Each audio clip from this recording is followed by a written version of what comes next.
नमस्कार दोस्तों, स्वागत है आपका हमारे चैनल इंडियन सुपर स्टडी में। दोस्तों, आज हम जीके जीएस के सेक्शन में 20 प्लस 20 प्लस बहुत ही महत्वपूर्ण क्वेश्चन को ले रहे हैं और ये क्वेश्चन बार बार आए हुए एग्ज़ामों में पूछे गए हैं। रेलवे ग्रुप डी, एनटीपीसी, पटवारी, एसआई में बार बार पूछे गए हैं इम्पोर्टेंट जीके जीएस क्वेश्चन। पहला क्वेश्चन अपना ये रहा, भारत में खोजा गया सबसे पहला पुराना शहर कौन सा है। भारत में सबसे पहला और सबसे पुराना शहर कौन सा खोजा गया था? तो इसका राइट आंसर होगा हड़प्पा। हड़प्पा जो शहर है सिंधुकालीन सभ्यता का, ये भारत में खोजा गया सबसे पुराना शहर है। चलते हैं दूसरे क्वेश्चन की ओर।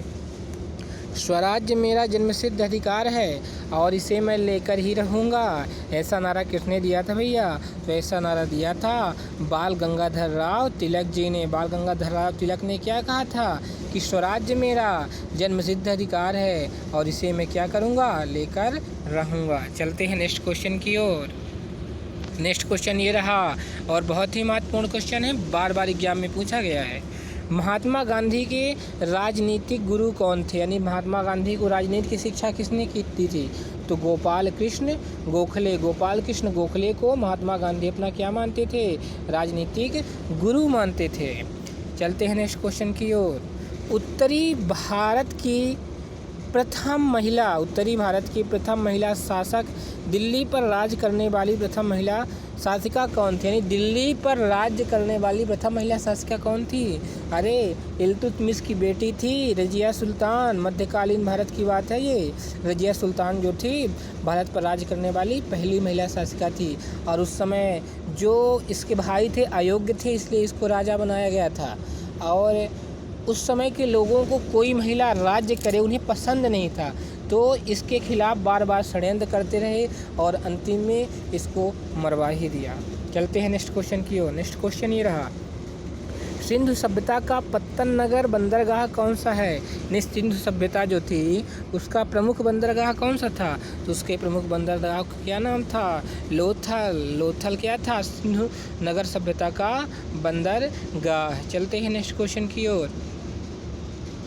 नेक्स्ट क्वेश्चन ये रहा, भारतीय राष्ट्रीय कांग्रेस की संस्थापक कौन थे? यानी जो कांग्रेस है आईएनसी, इंडियन नेशनल कांग्रेस, इसकी स्थापना किसने की?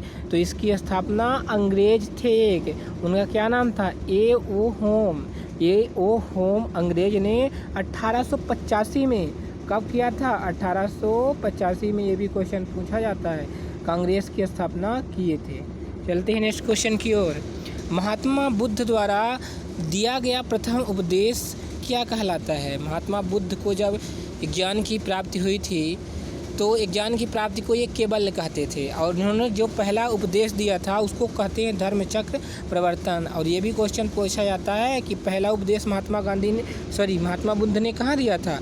इन्होंने प्रयागराज के सारनाथ में कहाँ दिया था? सारनाथ में पहला धर्मचक्र प्रवर्तन का उन्होंने उपदेश दिया था। चलते हैं नेक्स्ट क्वेश्चन की ओर। किस वेद की रचना गद्य एवं पद्य दोनों में की गई है? बात करते हैं वेद की, तो वेद 4 हैं। पहले 3 ही वेद थे, ऋग्वेद, यजुर्वेद और सामवेद, और अंतिम का चौथा वेद क्या है? अथर्ववेद। तो वर्तमान में कितने वेद हो गए हैं? 4 वेद। कौन कौन से? ऋग्वेद, यजुर्वेद, सामवेद और अथर्ववेद। तो ऐसा कौन सा वेद है जिसमें गद्य एवं पद्य दोनों मिलते हैं? तो उस वेद का नाम है यजुर्वेद। यजुर्वेद में गद्य भी मिलता है और पद्य भी मिलता है। चलते हैं नेक्स्ट क्वेश्चन की ओर। ये रहा अपना नेक्स्ट क्वेश्चन, भारत में पहला समाचार पत्र किसने शुरू किया था? तो सैयद अहमद खां ने पहला समाचार पत्र स्टार्ट किया था। चलते हैं नेक्स्ट क्वेश्चन की ओर। किसके शासनकाल में बौद्ध धर्म 2 भागों हीनयान तथा महायान में बढ़ गया था? जब कनिष्क का शासनकाल था तो कनिष्क के शासनकाल में ही बौद्ध धर्म 2 भागों में टूटा था, एक हीनयान, दूसरा महायान। चलते हैं नेक्स्ट क्वेश्चन की ओर। लोदी वंश का अंतिम शासक कौन था? तो लोदी वंश का जो अंतिम शासक था इब्राहिम लोदी था। अब आपको बात करते हैं लोदी वंश की, तो लोदी वंश की स्थापना की थी बहलोल लोदी ने और इसका अंतिम शासक कौन था? इब्राहिम लोदी। चलते हैं नेक्स्ट क्वेश्चन की ओर। प्रथम जैन संगीत कहाँ आयोजित की गई थी? जो जैनों की संगीत होती थी तो पहली कहाँ आयोजित की गई थी? ये आयोजित की गई थी पाटलिपुत्र में। पाटलिपुत्र की बात करें तो पाटलिपुत्र किसका पुराना नाम है? अरे बिहार की राजधानी पटना का पुराना नाम क्या है? पाटलिपुत्र। चलते हैं नेक्स्ट क्वेश्चन की ओर। ये रहा नेक्स्ट क्वेश्चन। दिल्ली के किस सुल्तान को इतिहासकार ने विरोधों का मिश्रण बताया है? अर्थात दिल्ली पर ऐसा कौन सा राजा था जिसे इतिहासकारों ने विरोधों का मिश्रण कहा है? ये था मोहम्मद बिन तुगलक। मोहम्मद बिन तुगलक को विरोधों का मिश्रण कहा जाता है। चलते हैं नेक्स्ट क्वेश्चन की ओर। ऋग्वैदिक समाज की सबसे छोटी इकाई क्या थी? ऋग्वेद जो होता है उसमें समाज की व्यवस्था थी कि कौन सा ग्राम होगा, कुल होगा, विश्व होगा। तो सबसे छोटी इकाई क्या थी? सबसे छोटी इकाई थी कुल या परिवार। चलते हैं नेक्स्ट क्वेश्चन की ओर। ये रहा अपना नेक्स्ट क्वेश्चन। किस शासक के पास एक शक्तिशाली नौसेना थी? नौसेना जिसे नेवी कहते हैं। तो उस समय पर चोल ऐसे राजा थे, दक्षिण भारत के चोल ऐसे राजा थे जिनके पास अपनी खुद की इंडियन नेवी थी। क्या थी? इंडियन नेवी या नौसेना। चलते हैं नेक्स्ट क्वेश्चन की ओर। संकीर्तन प्रथा के जन्मदाता कौन थे? संकीर्तन प्रथा के जन्मदाता कौन थे?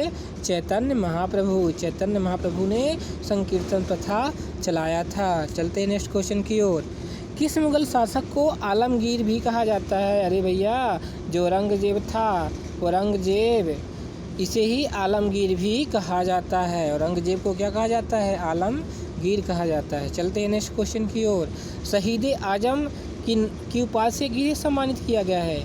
तो भगत सिंह, जिनका नारा था इंकलाब जिंदाबाद, भारत माता की जय, उन्हें ही शहीद आजम के नाम से जाना जाता है। चलते हैं आज के अपने अंतिम क्वेश्चन की ओर। अंतिम क्वेश्चन ये रहा। साइमन कमीशन के विरुद्ध प्रदर्शन के दौरान किए गए लाठीचार्ज में किस राजनेता की मृत्यु हो गई? जब साइमन कमीशन आया था, साइमन गो बैक के नारे लगाए गए थे, उस समय अंग्रेज़ों ने लाठीचार्ज किया था और उस लाठीचार्ज में लाला लाजपत राय की मृत्यु हो गई थी। बहुत ही महत्वपूर्ण क्वेश्चन है कि साइमन कमीशन में किस नेता की मृत्यु हुई थी? साइमन कमीशन में लाला लाजपत राय की मृत्यु हुई थी। चलते हैं आज के अंतिम क्वेश्चन की ओर। वहाबी आंदोलन के प्रवर्तक कौन थे? वहाबी आंदोलन के प्रवर्तक थे सैयद अहमद। कौन थे? सैयद अहमद। Thank you.